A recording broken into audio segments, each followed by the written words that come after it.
Hey everyone, I want to correct myself on a video that I just uploaded about Pisces being in Jupiter, and I made the comment that Jupiter represents Jesus Christ. Well, I looked it up on the internet, and everything that I saw, it was telling us that Jupiter represents Jesus. And then I went and studied Fully Alive's video, and she made the comment that Jupiter represents the lowercase gods and the Kenites.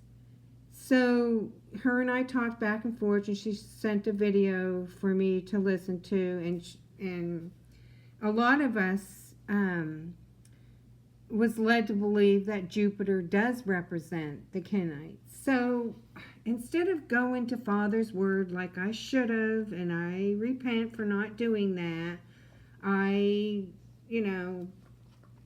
just took the internet's word for it. Then I went into the Smith's Bible Dictionary, and it does tell us that Jupiter does represent Zeus, the Greek god. So I just really want to apologize. I did not mean to lead anybody in the wrong direction or anything. I'm just so sorry. Forgive me, and I'm correcting myself. I'm humbling myself. I don't mean, like I said, I didn't mean to lead anybody down the wrong road or anything. Here's just a short little clip that Melissa sent me from Fully Alive with Pastor Murray talking about Jupiter. So I'm just going to play a small clip of it. 2002. Our Father expects us to be awake. You're a watchman. What does a watchman do? He watches. You know what the penalty is for going to sleep on watch in the military during wartime? It's death. Very serious thing. And when your spiritual brothers and sisters, or your unspiritual brothers and sisters, depend upon you for guidance, for direction, or just for a good word, maybe a smile. Don't go to sleep. Be there. Be ready. I want you to open your Bibles to Genesis chapter 1. Genesis chapter 1. And we're going to take one verse only. It's verse 14. And God said, "Let there be lights in the firmament of the heaven to divide the day from the night." And actually that would be the sun and the moon. "And let them be for signs and for seasons and for the days and years." So things in the heavens, the lights in the heavens, the stars, the moon, they, as a matter of fact, I truly believe that there is a Bible in stars when you take the zodiac, and I don't think you should make a religion out of it. And I don't think anyone should become a fanatic in anything. But you should have a well-rounded knowledge of what takes place. Example, I'll use it again. At fall Passover of the year 2001, I called it to your attention, those of you who didn't know, that Mars would be prevalent in the heavens more so than ever through the time of the locust, which you put two things together, and that kind of should get your attention. Mars, of course, is the war planet.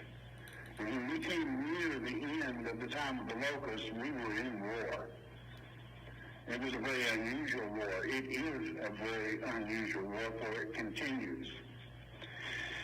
And then, as we came on to December the 31st, to end last year, what brought in January the 1st was Jupiter in a very unusual situation, bright, and you can still see it.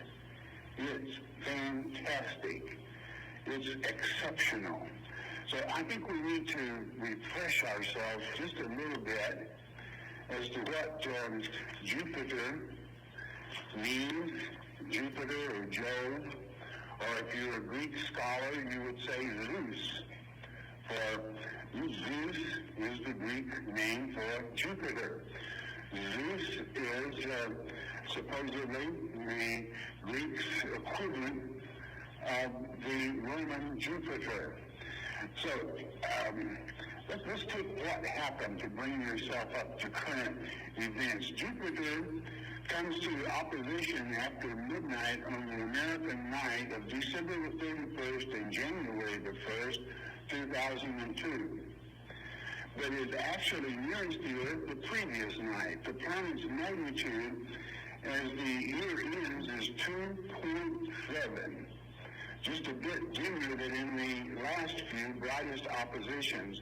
The Orion host of constellations is the brightest each year, but this winter we had in the midst a maximum brightness Saturn in Taurus and a near maximum brightness Jupiter in Gemini, an extremely rare situation. Now, those are the things you kind of learn. When it's a rare situation, you want it to catch your attention. And I'm reading from an astronomical calendar put out by the University of North Carolina, I believe it is, somewhere back in there, North Carolina, South Carolina, and South Carolina, right? Which they do a real good job. And you can pretty well count on them. Okay, let's talk about the planet for a moment. The giant planet Jupiter, bulkier than the rest put together, takes nearly 12 years to go around the sun. Thus, it spends a year in each of the 12 zodiacal constellations.